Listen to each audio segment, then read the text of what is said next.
got people, National Guard, that they don't know nothing about dealing with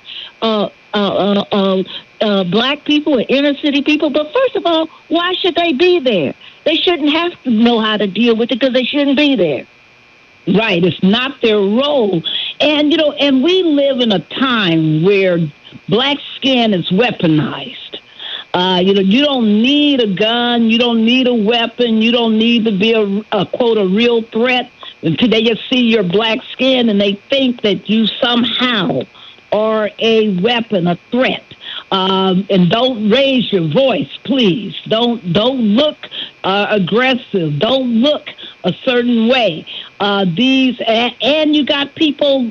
We've seen the videos, right, where they've actually shown people just sitting on their door stoops, talking, hanging out, and these guardsmen walking up to them saying, "What you doing? Why you here? Why? It's show me what's in your pockets, what's in your hands." I mean, all of this stuff. I mean, how is this safer? How is this free? How is this good?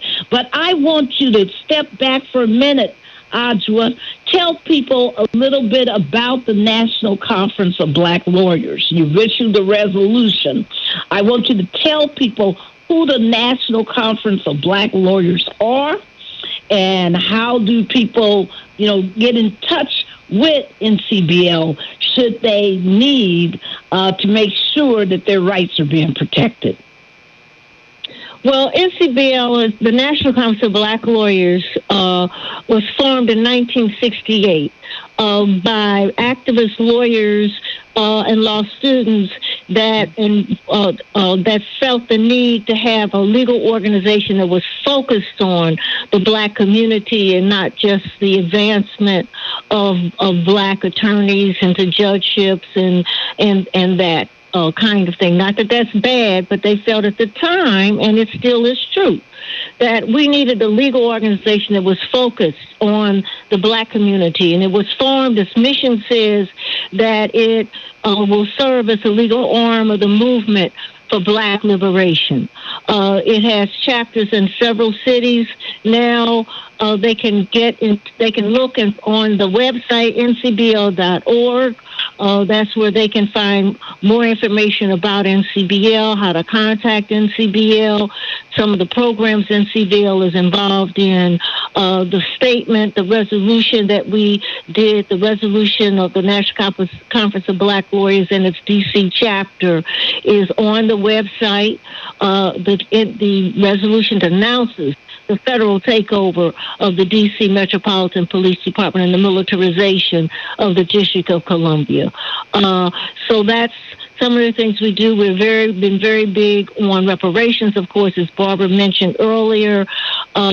We co-founded the National Coalition of Blacks for Reparations in America back in 1987. We were one of 3 co-founders of that organization, and that organization continues to this day, and we are very much involved with that as well. Wow. Thank you so much, Adjoa. And Dr. Kaye, tell us quickly about the ASALH. I mean, ASALH is one of the nation's foremost organizations when it comes to maintaining and promoting Black history, African American culture and history. Tell our listeners about ASALH.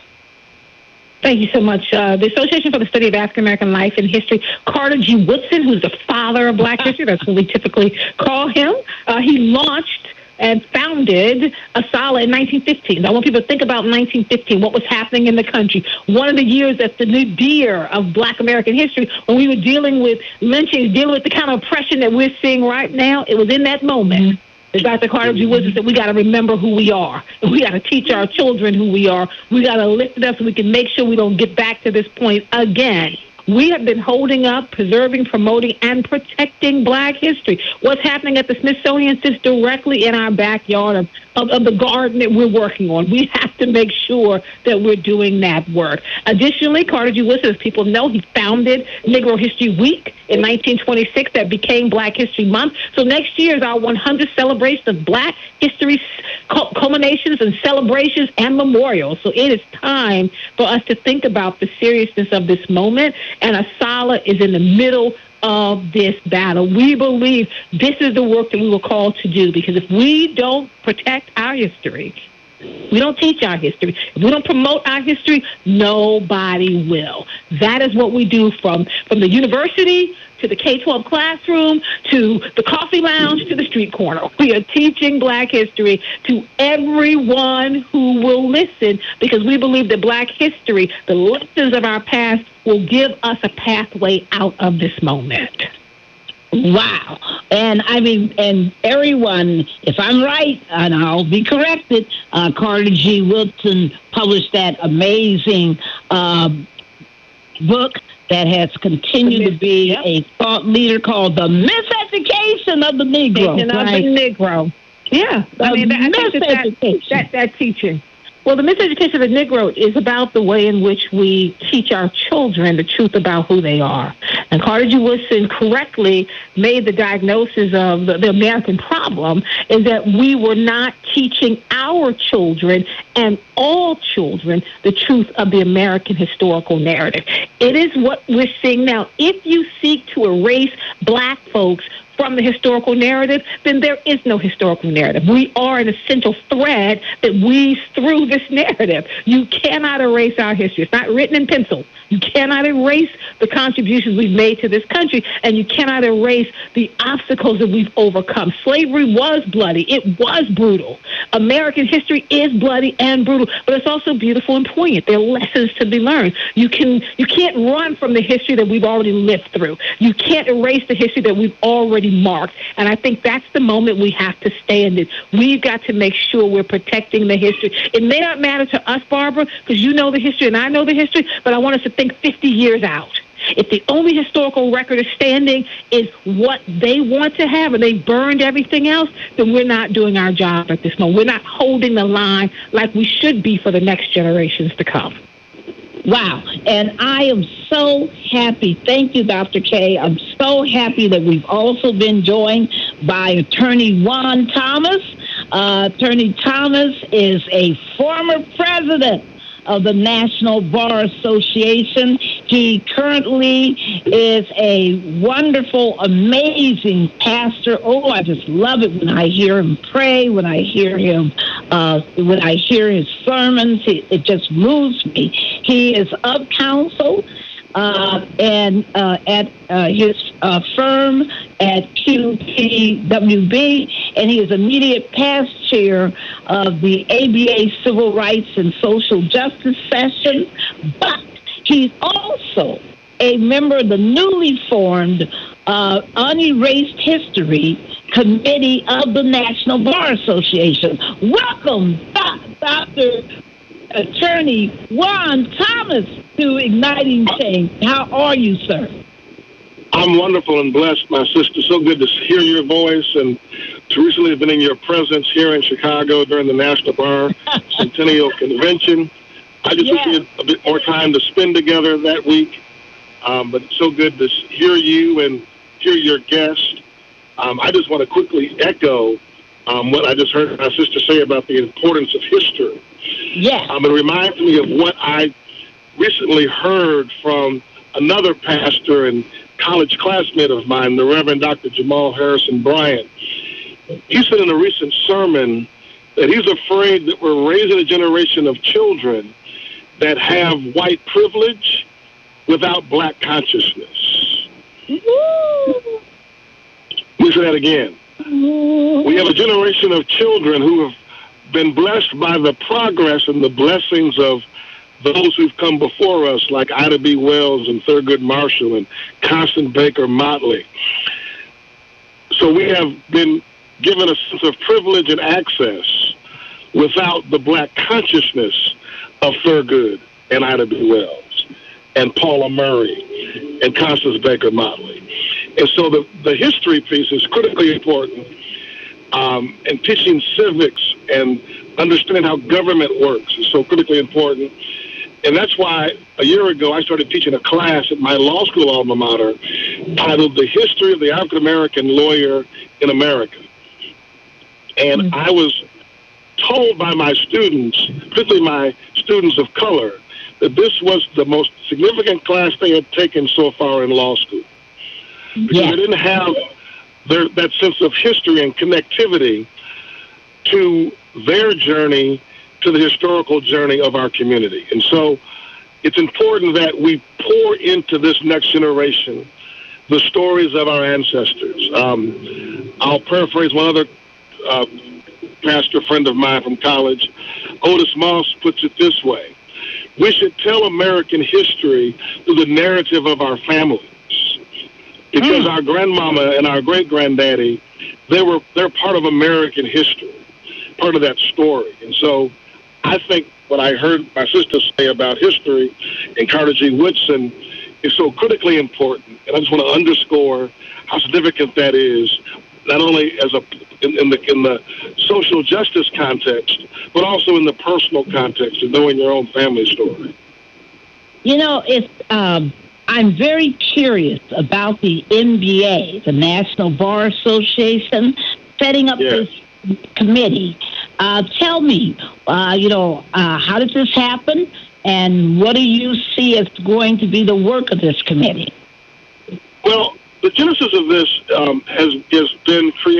was created years ago through our executive director emeritus. You and I both know John Crump, who retired now about 15, 16 years ago.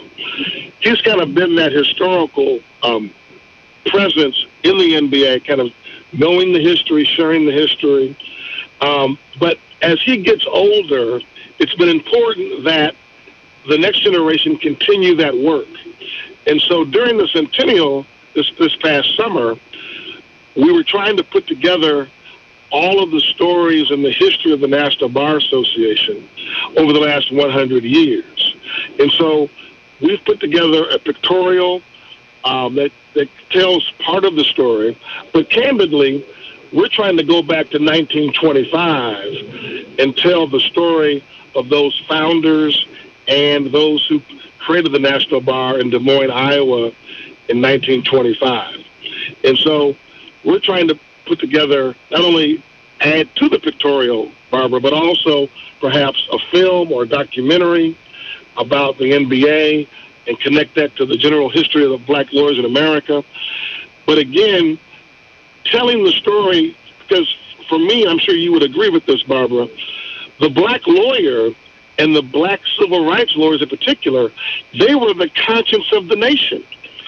They're the ones who moved and pushed our country to live up to its ideals.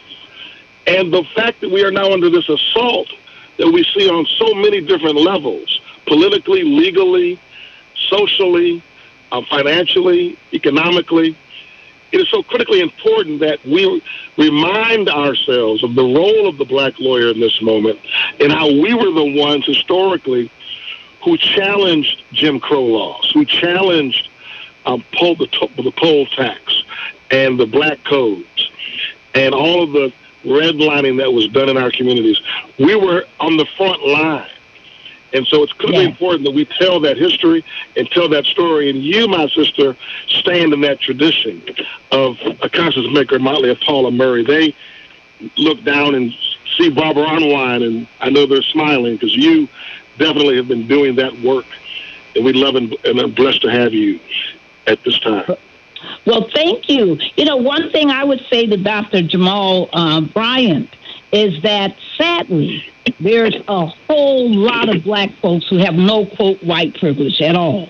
That's right. There's a lot of very poor African Americans. There are a lot of people who are heavily educated, who are denied all kinds of equality. White privilege means you have it all. You walk with the power of your white skin.